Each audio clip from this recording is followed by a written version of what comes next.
And with that, welcome to my new Moze build, the Bloodfeud Berserker. To get right to the point, all you need to do is you summon Iron Cup, you wait for it to kill itself, and you shoot. A lot. Like, a lot. Like, a lot.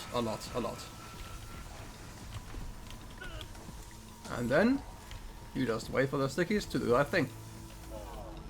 Wait, where the hell did he go? Ah, there. Hello. Not a one clip. Close enough though. Let's do that again then.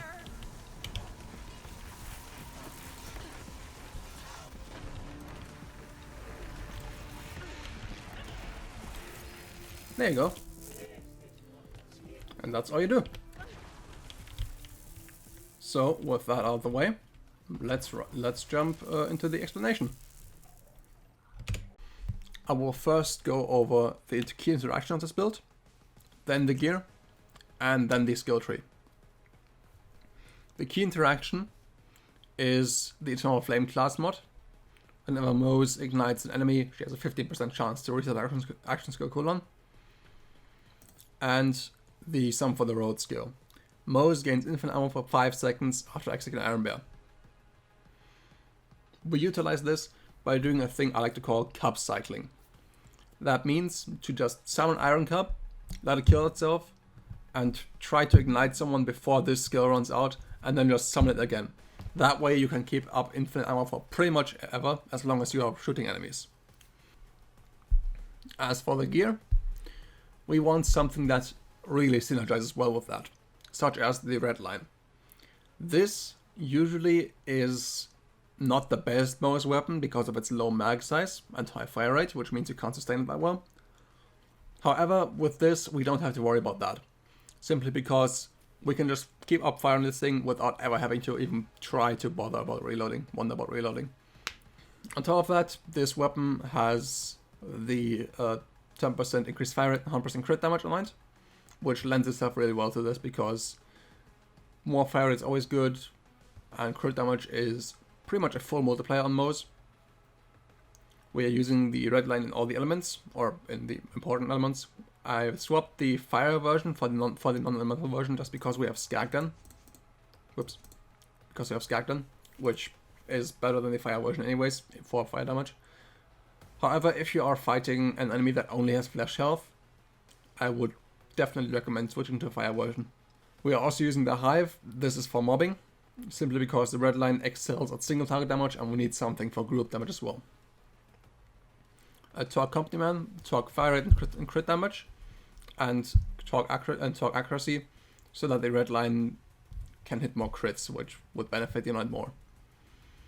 A Revolter, fire rate is always good, shock damage always good, yeah. And it's Piss. I honestly keep forgetting about this. I probably should use it more, but yeah. You can also use the Potent Quickie. However, despite it being a rocket launcher, I would still say that it's for single target damage, because it has a high fire rate and you mostly want to use the sticky mode, and yeah, it's just not that great at group damage. As for the skill tree, you already saw we are using some for the road, but we also need to get there. Therefore, Iron Cup damage, this just allows, Iron Cup damage is on here to allow Iron Cup to kill itself faster, but also fire and crit damage, which is very nice. Russian Offensive, this just allows you to heal all of the stickies while you're sprinting. Scrappy, honestly, yeah, it's just a bit of weapon damage and handling, which is nice. Retribution, not necessary, but we need to get down the skill tree. Stroke the Embers, more fire damage. Clovelet, not for the ammo gain, but just for getting down the skill tree, and the fire damage is actually fairly nice. And this skill, once again, Iron Cup damage, just killed itself more consistently. And the Purple Tree, we're not using much, just some fire rate from here, and we need to get down there, and also big surplus.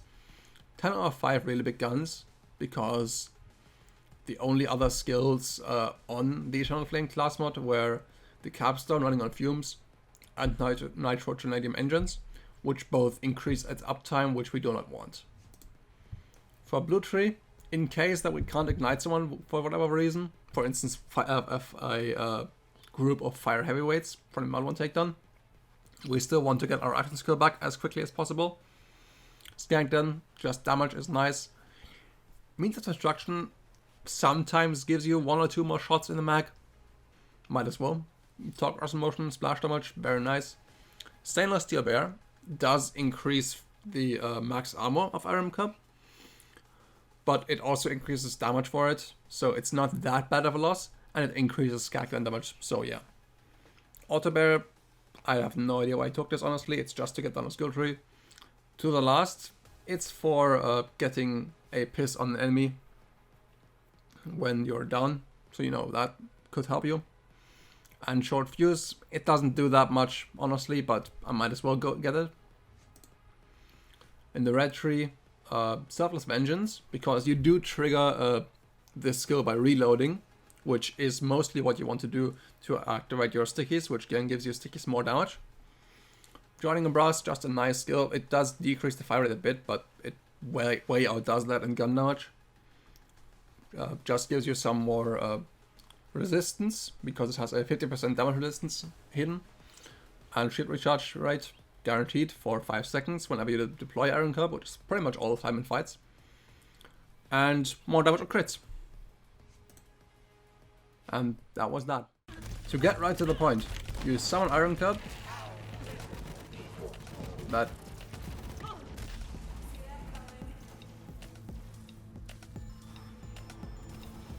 I'm gonna keep this in the recording just so I can like include as a post-credit scene, I think. Borderlands 3 is a perfect game without any flaws. I love this game, you know? It's just so perfect.